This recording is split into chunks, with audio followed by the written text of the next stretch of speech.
कार्यक्रम के पुण्यार्जक हैं श्री पदम जैन, पुष्पा जैन, दीपाली, सत्या, निधि, विपिन, मीरा एवं गोधा परिवार। मैरी गोल्ड 207, मंगलम, आनंदा, जयपुर।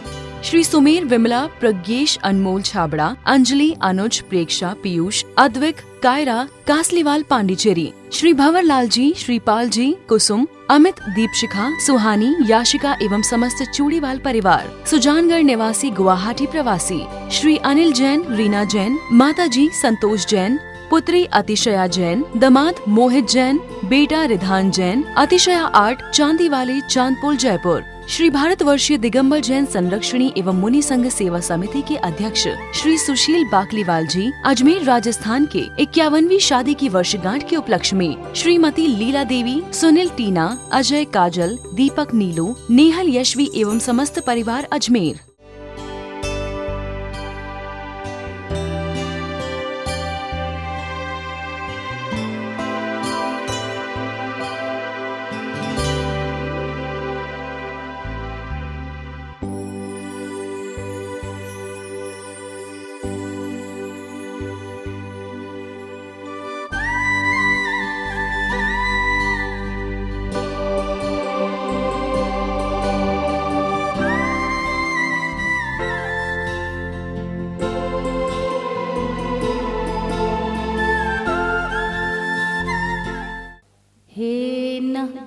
गुरुदेव चरण में आया हूँ, एक नजर दया की कर देना। गुरुदेव शरण में आया हूँ, एक नजर दया की कर देना। तूने लाखों का उद्धार किया, अब मेरी झोली भर देना। तूने लाखों का उद्धार किया, अब मेरी झोली भर देना। आया हूँ तो सुन लो गुरुवर, कुछ लेकर ही मैं जाऊंगा। आया हूँ तो सुन लो गुरुवर, कुछ लेकर ही मैं जाऊंगा। पाकर के सहारा तेरा मैं इस दुनिया से तिर जाऊंगा। सेवक की है अरदास यही, मुझको गुरुवर न भुला देना। हे गुरुदेव शरण में आया हूँ, एक नजर दया की कर देना। लेकिन लोग उस पर अपने अपने तरीके से प्रतिक्रियाएं भी देते हैं। कुछ लोग हैं घटनाओं को नज़रअंदाज कर देते हैं, और कुछ लोग हैं आंख बंद कर लेते हैं, और कुछ लोग हैं उन घटनाओं से प्रभावित होकर के उसकी गहराई में चले जाते हैं। आज हमें देखना है इन तीन प्रतिक्रियाओं के द्वारा हम किस स्थान पर हैं। इसी बात को दृष्टिपात करते हुए आचार्य गुरुवर एक हाइको के माध्यम से हमें बतला रहे हैं। आज का हाइको है, वो कह रहे हैं, आंख ना मूंदो। मूंदो यानी बंद कर। आंख ना मूंदो, ना ही आंख दिखाओ, सही क्या देखो। ओम ओम ओम।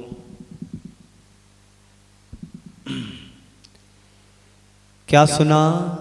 आंख ना मूंदो, आंख ही ना दिखाओ, सही क्या जाने। 3 लाइनों में, 3 पंक्तियों में आचार्य श्री हमें निर्देश दे रहे हैं। आंखें मूंद लेने का मतलब है लापरवाह हो जाना। चलो जो चल रहा है चलने दो, समाज के काम है, अपना थोड़ी काम है। यही ना होता है। हम लोग जहाँ जहाँ पर जाते हैं तो वहाँ की तस्वीरें ऐसी दिखाई देती, चाहे धर्मशाला हो, चाहे संतशाला हो, चाहे मंदिर हो, बिल्कुल आंख पर पट्टी लगा करके चलते हैं। सामने धर्म संतशाला दिख रही ना आप लोगों को, सामने संतशाला है ना, आप उस पे अंदर जाओगे तो सालों से सफाई नहीं हुई। क्यों? समाज की चीज है। और घर के कमरे कैसे होते हैं? दिन में 10 बार झाड़ू लग जाए तो कोई बड़ी बात नहीं है। अधिक खिड़की में एक भी पैंच निकला है तो तुरंत उसको रिपेयरिंग कराते हैं। कहीं पर सीमेंट निकल रहा है, कहीं पर कलर निकल रहा है, या कहीं पर दरवाजे में कोई कमी आ जाती है तो क्या करते? तुरंत रिपेयरिंग कराते। होता ना ऐसा? और समाज की चीज या मंदिर की चीज में यदि कोई कमी आ जाती तो सालों बरसों निकल जाते हैं, कोई देखने वाला नहीं है। तो आंख मूंद लेने का मतलब यही है, लापरवाह जीवन जीना। जीवन के संदर्भ में और 4 बातें मैं आपसे कहूंगा। स्वयं के प्रति लापरवाह होना,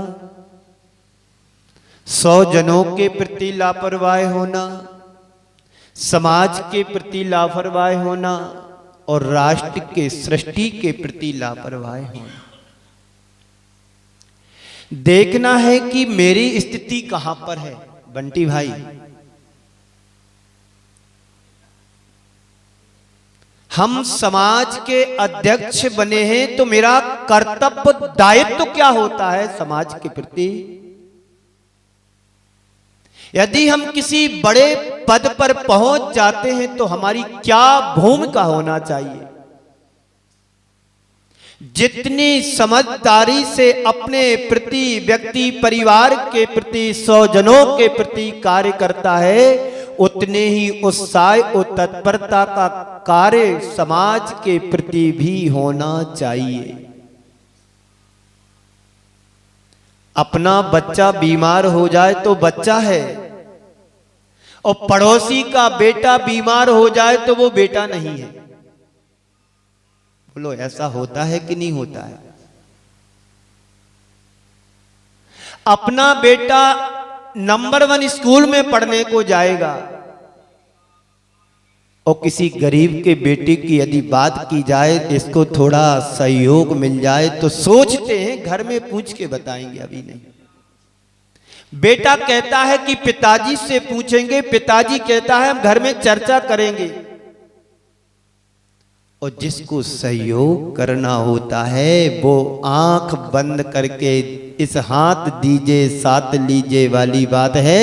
इस हाथ की बात इस हाथ को मालूम भी नहीं पड़ने देते हैं, वो कार्य संपन्न हो जाता है। तो कहां पर आंख मूंदना है और कहां पर आंख खोलना है, ये विवेक हमें अपने जीवन में समझना है। सुन रहे हो ना आप लोग? बात थोड़ी समझने की है। यदि हम समाज के मेंबर सदस्य हैं तो समाज के हिसाब से मुझे अपने कर्तव्यों का पालन उसी तरीके से होना चाहिए। समाज की चीज होती है तो समाज की है, कोई व्यक्ति और व्यक्तिगत नहीं हो सकती है। लेकिन आज के कुछ तथाकथित व्यक्ति समाज पर भी अपना अधिकार जमाना चाहते हैं, तो जीवन का उद्धार और कल्याण कैसे होगा? तो आचार्य श्री कह रहे, आंख ना मूंदो, ना आंख दिखाओ, सही क्या है इसे जानो। कितनी गहरी बात इन 3 पंक्तियों में गुरुदेव ने कही। इसकी यदि हम गहराई में जाते हैं तो बहुत कुछ समझने को मिलता है। तो पहले स्वयं के प्रति देखो, अपने जीवन के प्रति आप सावधान हो या आंख बंद करके जी रहे हो। जब आप रास्ते से चलते हैं या ड्राइविंग करते हैं तो अपनी गाड़ी को गड्ढे बचा करके चलते हैं कि उसी गड्ढे में गिरा देते हो? बोलो, बचा के चलते हो। तो यही बात तो गुरुदेव कह रहे हैं, जितनी सावधानी अपने प्रति व्यक्ति रखता है, अपनी व्यवस्थाओं के प्रति रखता है, उतनी ही सावधानी 100 जनों, परिजनों, समाज और सृष्टि के प्रति भी हमें रखना चाहिए। होता इससे विपरीत है, अपने प्रति तो अच्छी सावधानी रखते हैं, कहीं व्यापार में नुकसान ना लग जाए, जीवन में कहीं दिक्कत ना आ जाए, परिवार में कोई तकलीफ ना हो जाए, कहीं मैं बीमार ना हो जाऊं। ये सावधानी तो हर व्यक्ति रखता है, लेकिन अपन से और अदर भी कोई चीज है तो उसके प्रति हमारे हृदय में क्या सावधानी होती है? बोलो, क्या स्थिति है? कुछ लोग होते हैं जिनके अंदर जीवन की समझ ही नहीं होती है। समझ लेना, उनकी आंखें अभी बंद हैं, आंखें मुंदी हुई हैं। पूरा जीवन बीत जाता है, उनकी आंखों पर पट्टी ही बंधी रहती है। उन्हें रंच मात्र भी सुध बुध ज्ञान नहीं होता है, बोध नहीं रहता है। संत कहते हैं, मेरे जीवन के प्रति मेरी क्या सोच है और कैसी सोच है, मैं क्या सोच रहा हूं, आंखें बंद हैं या खुली हैं? सोचने और समझने की जरूरत है। यदि तुम्हारे भीतर तुम्हारे जीवन के प्रति समझ है, जीवन के प्रति जागरूकता है और जीवन के प्रति तत्परता है, तो मानना कि हमारी आंखें खुली हैं। जो ना तो जीवन को समझ पाते हैं और ना ही समझना चाहते हैं। कई बार लोग आते हैं, महाराज श्री ये ऐसा है, ये वैसा है, गुरुदेव के चरणों में निवेदन करते हैं, संतों के चरणों में निवेदन करते हैं। तो समझाने की उन्हें कोशिश भी की जाती है, पर सामने वाला व्यक्ति समझने को तैयार ही नहीं होता है, यानी अभी उसके विवेक पर अज्ञानता का पर्दा लगा हुआ है। कुछ लोग ऐसे होते, समझते नहीं हैं, जानते नहीं हैं, और उन्हें समझाया जाता है तो समझ भी जाते हैं। आप किस श्रेणी में आते हो? समझाने के बाद समझने में वाली श्रेणी में आते हैं कि समझाने के बाद समझने को तैयार ही नहीं होते, तो किस क्वालिटी के हैं? वैसे अजमेर वाले तो समझदार हैं, उन्हें समझाने की जरूरत ही नहीं पड़ते, ये सारे से ही समझ जाते हैं। बात समझ में आ रही है? तभी ना आचार्य ज्ञान सागर जी महाराज ने आपके नगर में एक ऐसे सूर्य को उदीयमान सूर्य बना दिया। सदियों इस बात को तुम लोग भुला नहीं पाओगे। जब तक पंचम काल रहेगा तब तक ज्ञान सागर विद्या सागर का नाम रहेगा। और इतना ही नहीं, आपके समीपस्थ एक ऐसे क्षेत्र का निर्माण हुआ जो अभी गर्भस्थ अवस्था में है। अभी क्षेत्र बन तो गया है लेकिन अभी उदीयमान नहीं हुआ है। उसका नाम क्या है? ज्ञानोदय तीर्थ क्षेत्र, जो ज्ञान सागर महाराज के नाम से जाना जाएगा, सदियां याद करेंगी। तो ऐसे भाग्यशाली सौभाग्यशाली अजमेर वालों हो।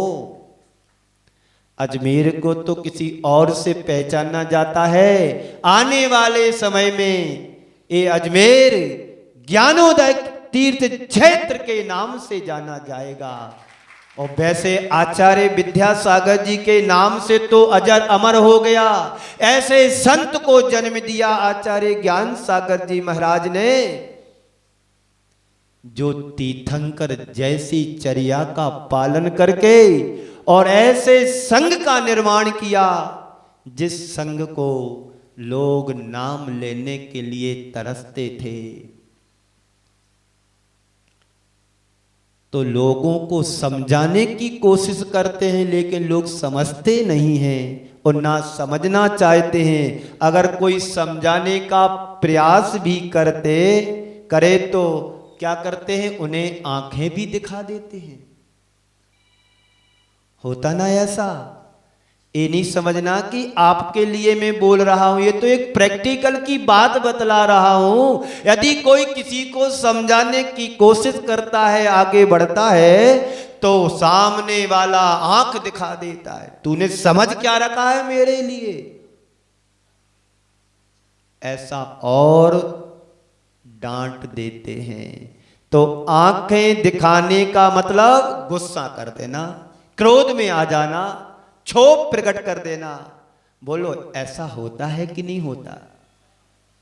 मैं आपसे पूछता हूं, यदि कोई तुम्हारी आंखें खोलने के लिए तुम्हें कुछ प्रेरणा देता है, तो तुम उसकी बात को स्वीकारते हो या फिर उसे आंख दिखाते हो? बोलो, तुम्हें कोई आंख खोलने की प्रेरणा दे तो उसे आप अपनी आंख दिखाते हो कि उसको स्वीकार कर लेते हो, या उसे आंखों में बसा लेते हो? संत कहते हैं ज्यादातर लोग ऐसे हैं, अपने जीवन की भूल सुधारने की कोशिश ही नहीं करते। उन्हें कोई लाख तरीके से समझाने का प्रयास भी कोई करता है, तो समझाने के लिए, समझने के लिए तैयार ही नहीं होते हैं, उल्टा उसे आंख और दिखा देते हैं। बंधुओं, गुरुदेव कहते हैं ऐसा करके तुम क्या कर रहे? अपने जीवन का ही नुकसान कर रहे हो। सामने वाले का कुछ होने वाला नहीं है, अपने जीवन के लिए क्या कल्याणकारी है, किसमें मेरे जीवन की भलाई है, यह देखने की हमें कोशिश करना चाहिए। जब तक तुम्हारी ऐसी दृष्टि उद्घाटित नहीं होगी, तब तक तुम्हारा उद्धार होने वाला नहीं है। तो आंख ना मूंदो, ना ही आंख दिखाओ, सही क्या इसे पहचानो। क्या सही है, क्या गलत है, सारी जिंदगी बीत जाती है, व्यक्ति इसका निर्णय ही नहीं कर पाता है कि सारी जिंदगी हमारे संसार के गोरख धंधों में उलझ करके बीत गई है, लेकिन अब अंत में मुझे क्या करना है, ये व्यक्ति को अंत समय तक समझ में नहीं आ पाता है। जो समझ लेता है वो अपने जीवन का उद्धार कर लेता है, और जो समझ नहीं पाता है संसार की गलियों में भ्रमण करने के लिए बार बार जन्म मरण करता रहता है। बोलो यही हो रहा ना? हमारा सबका जन्म क्या हुआ? बार बार जन्म मरण होने के कारण ही तो हम संसार में भ्रमण कर रहे हैं, संसार में भटक रहे हैं। अधिकांश लोग अपने ही ढर्रे से जीवन जी रहे हैं। सही है या गलत है, इस पर विचार करने को भी तैयार नहीं होते हैं। जिस ढर्रे से जीते आ रहे हैं, उसी ढर्रे में जीने में उन्हें रस आता है। कोई कितना भी प्रयास करे समझाने का, लेकिन सामने वाला समझने को तैयार नहीं होता है। ऐसे व्यक्ति को कोई समझा भी नहीं सकता है। संत कहते हैं कहीं ऐसा ना हो कि यूं ही तुम्हारा जीवन बीत जाए, फिर तुम्हें कुछ हासिल करने के लिए कुछ बचे ही नहीं। अधिकांश लोग हैं चले जाते हैं, जीवन बीत जाता है, मृत्यु के गाल में समा जाते हैं। आज 6:30 बजे की बात है, लाइट जल रही थी और जलते जलते लाइट बंद हो गई, यानी फ्यूज हो गई। मेरा चिंतन चला गया कि देखो व्यक्ति का जीवन भी इसी लाइट की तरह कब गोल हो जाए कहा नहीं जा सकता है। जैसे कि मैं अभी आपके सामने बोल रहा हूं, प्रवचन दे रहा हूं, और कब मेरी ट्यूबलाइट फ्यूज हो जाए कहा नहीं जा सकता है। जैसे वह लाइट जलते जलते बंद हो गई, यानी उसका जीवन समाप्त हो गया, ऐसे ही व्यक्ति का जीवन या प्राणी का जीवन कब ऑफ हो जाए इसका कोई भरोसा नहीं। जब पुद्गल चीजें फ्यूज हो सकती हैं तो जीवन जीने वाला भी व्यक्ति कभी भी ऑफ हो सकता है। ये जीवन का यथार्थ है। जो व्यक्ति इसे जान लेता है, पहचान लेता है, फिर उसके जीवन में कभी आंख मुदती नहीं है, हमेशा जागरूक रहता है, हमेशा आंख खोल करके चलता है। अरे महाराज हम लोग तो अभी अपनी आंखें खोले हुए हैं और आप कह रहे हो बंद किए हुए हैं। ये बाहर की आंखें हैं, इन बाहर की आंखों से तुम्हें संसार दिखाई देगा, पर संत कहते हैं तुम्हारे अंदर की प्रज्ञा रूपी चक्षु भी खुलना चाहिए, जिसके माध्यम से तुम अपने आत्मा का उद्धार कर सको, आत्मा का उत्कर्ष कर सको।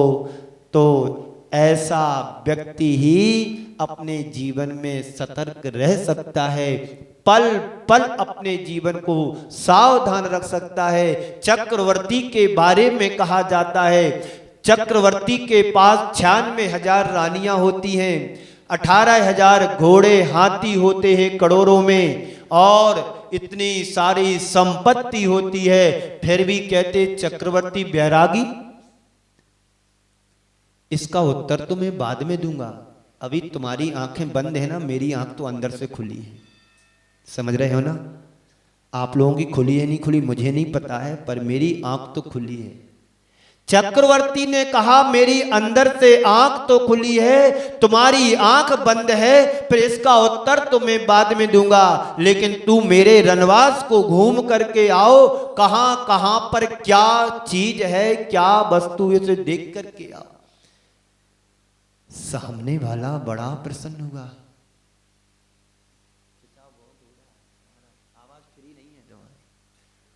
सामने वाले को बड़ा आनंद आया कि चक्रवर्ती का रनवास मुझे घूमने मिल रहा है।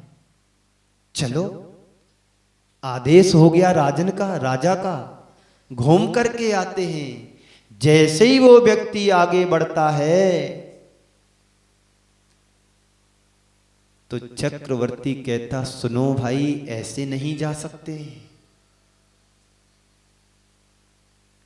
ये दीपक है तेल से भरा हुआ लबालब, और जलता हुआ दीपक लेकर के जाओ,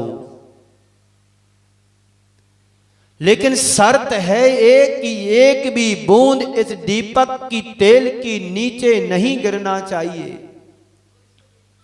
और जलता हुआ दीपक भी नहीं बुझना चाहिए। इस प्रकाश में तुम्हें पूरा रनवास घूम करके आना है। सामने वाला सोचता है कि अब तो मैं बुरा फंसा, एक भी बूंद यदि नीचे गिरती है तो तुम्हारी गर्दन भी नीचे गिर जाएगी, और यदि दीपक बुझता है तो तुम्हारा जिंदगी रूपी जीवन भी बुझ जाएगा। ये 4 तलवारधारी तुम्हारे साथ चलेंगे। सामने वाला कहता मैं तो बड़ा फंसा,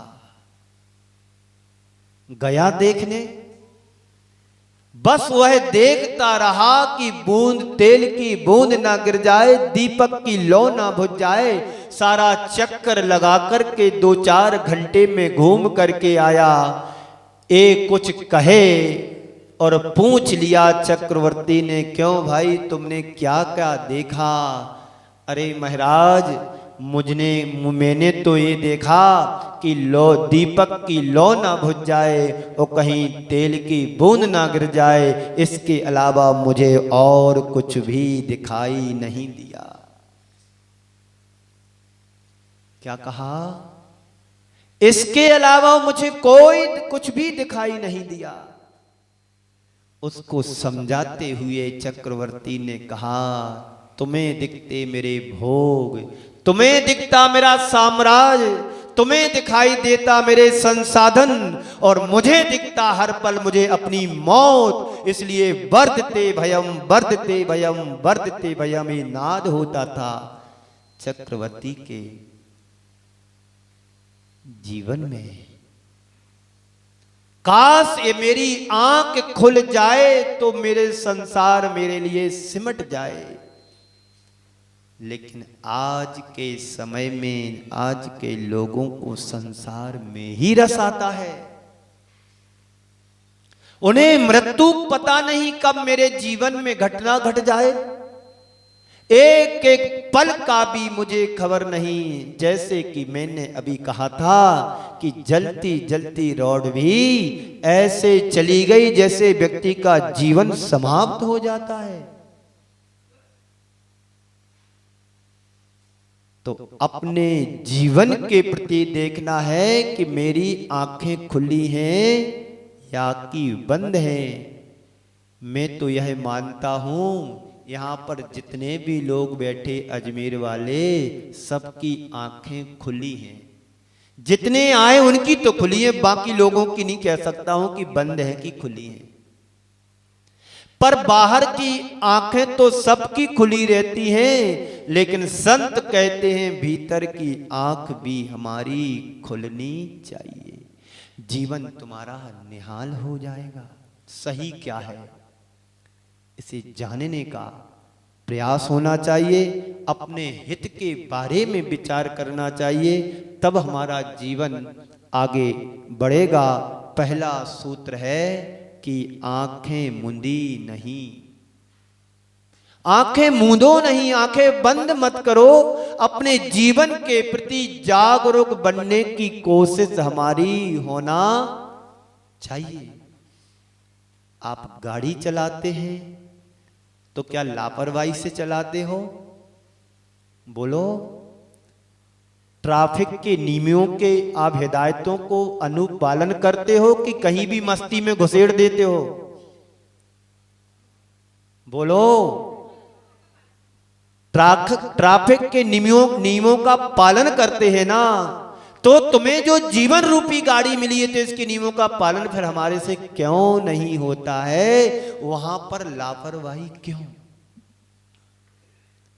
कहते हैं कसाय करने से कर्म बंधता है, तो फिर भी कसाय को छोड़ते क्यों नहीं है?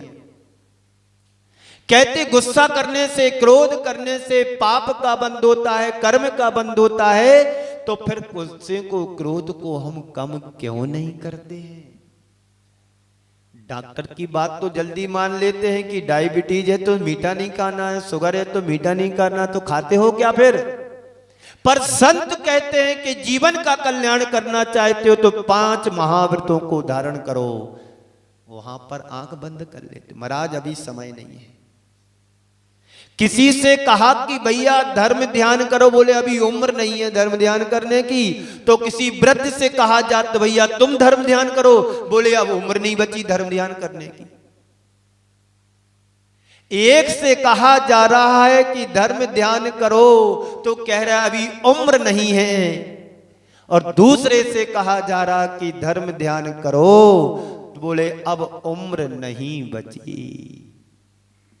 अब बताओ क्या होगा? कहां पर कब कैसी आंखें खोलना है। कुछ चीजों में आंखें बंद भी करना पड़ती है क्योंकि नजर अंदाज करना पड़ता है। पर जहां पर नजर अंदाज नहीं करना वहां पर तो आंखें खोलना आवश्यक और अनिवार्य है। जब आप घर से बाहर निकलते हैं तो क्या करते हो? दर्पण में देखते हैं। बोलो, देखते हो कि नहीं? तो अंधे को दर्पण दिया जाए तो वो क्या करेगा? उसको तो कुछ दिखेगा नहीं। तो आप तो आंख वाले हो ना, तो क्या देखते हो? कपड़े सही है कि नहीं, चेहरा सही दिख रहा है कि नहीं, बिंदी सही लगी है कि नहीं, लिपस्टिक कैसी लगी है कि नहीं, और आदि आदि चीजें सब देखते हो कि नहीं। ड्रेस सही पहने की है नहीं, मैचिंग है कि नहीं, बाल कैसे हैं, थोड़ी कंघी लगा लूं। ये कौन देखता है? आंख वाला देखता है। ये सब बाहर की चीजें हैं। पर संत कहते हैं कि जन्म जन्मांतरों से हमारी आत्मा पर कर्म की किट्टी माँ काली माँ जमी हुई है। इसको साफ करने के लिए भी तो आंख खोलना जरूरी है। नहीं तो जीवन हाथ से निकल रहा है और निकलता जा रहा है। जीवन का बहुभाग हमारा बीत गया, 70% तो जिंदगी गई। बोलो बाबूजी, यहां जितने बैठे हैं 70 को पार करने वाले बैठे। रिटायरमेंट ऑफ कंपनी, सब कंपनी से रिटायर हुए पर जीवन से रिटायर होने की तैयारियां में सब जुट गए हैं। पर जीवन बीते उसके पहले कुछ जीवन के लिए प्राप्त करना है। आप सभी लोग जीवन का बहुभाग बिता चुके हैं। कोई 60 साल का, कोई 70 साल का, कोई 55 साल का, कोई 75 साल का, कोई 80 साल का, सबने जीवन निकाल दिया। शायद अभी तक आप लोगों की आंख खुली कि नहीं खुली मुझे नहीं पता। उस चक्रवर्ती की आंख तो खुल गई, लेकिन आप लोगों की आंख कब खुलेगी? बोलो। कई लोग कहते महाराज श्री अभी उम्र नहीं है आंख खोलने की। भैया जिनकी खुली उनसे पूछ लो। बोले अब दिखना ही बंद हो गया, अब दिखना ही बंद हो गया। कोई गारंटी नहीं जीवन की कब ऑफ हो जाओ, कब तुम्हारी खुली आंख भी बंद हो जाए। इसलिए आंख खुलते ही जीवन को संभालने का प्रयत्न करो, पुरुषार्थ करो, इसका सही मूल्यांकन करो, इसे जानने की कोशिश करो। आंखें ना मूंदो, आंखें ना दिखाओ, जानो तो सही क्या है। जीवन के बारे में भी तो सोचो कि सही क्या है, गलत क्या है। किसी ने ऐसा कह दिया तो वैसा मान लिया, किसी ने वैसा कह दिया तो वैसा ही मान लिया। इसके लिए हमारा विवेक रूपी आंख भी तो खुलना चाहिए कि सही क्या है, गलत क्या है। 100 जनों के प्रति, 100 जनों में माँ बाप भी आते हैं, परिजन भी आते, बच्चे भी आते, पत्नी भी आते, परिवार भी आता है। इनके प्रति हमारा क्या कर्तव्य, क्या अनुपालन है जो हम कर रहे हैं। घर में वृद्ध माता पिता हैं, उनकी सेवा परिचर्या भी करना भी हमारा कर्तव्य है, दायित्व है। मंदिर की पूजा पाठ करना छोड़ देना, लेकिन वृद्ध माता पिता की सेवा करना मत भूलना। ये सेवा भी तुम्हारी एक बहुत बड़ी तपस्या है, पूजा है। मंदिर की पूजा घंटे 2 घंटे बाद कर लेना, लेकिन वृद्ध माता पिता यदि खाट पर पड़े हैं तो उन्हें पानी पिला देना। बंधुओं, हर कोई श्रवण कुमार नहीं बन सकता है जो वृद्ध माता पिता को तीर्थ यात्रा के लिए ले जा रहा हो। आज के बच्चे अपने माता पिता को अनाथ वृद्ध आश्रमों में भेज देते हैं। काश यदि वो तुम्हारे लिए बचपन में ही तुम्हें अनाथ आश्रम में भेज देते तो उनके लिए जीवन में अवसर नहीं आता वृद्ध आश्रम में जाने के लिए। तो अपने 100 जनों के प्रति तुम्हारा क्या कर्तव्य है, इसके प्रति आंख खोलने की जरूरत है। अगर घर में अपने बड़े जन हैं तो उनके प्रति आंख नहीं मूंदना चाहिए, अपने दायित्व का, कर्तव्यों का बोध रखना चाहिए और जो भी दायित्व है उसका दृढ़ता के साथ पालन भी होना।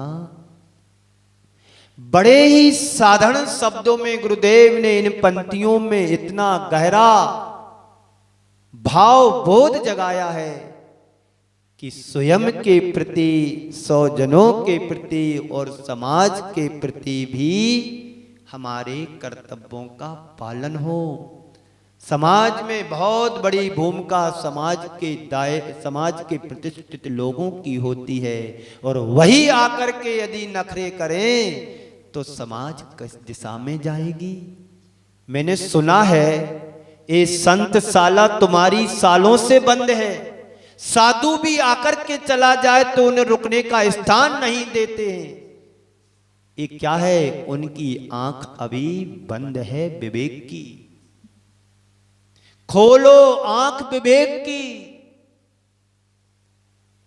पर वस्तुओं के प्रति भी और अपने आत्महित के लिए भी।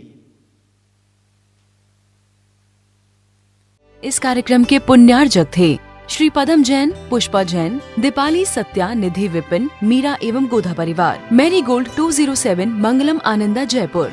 श्री सुमेर, विमला, प्रज्ञेश, अनमोल छाबड़ा, अंजलि, अनुज, प्रेक्षा, पीयूष, अद्विक, कायरा, कासलीवाल, पांडिचेरी। श्री भंवरलाल जी, श्रीपाल जी, कुसुम, अमित, दीपशिखा, सुहानी, याशिका एवं समस्त चूड़ीवाल परिवार। सुजानगढ़ निवासी, गुवाहाटी प्रवासी।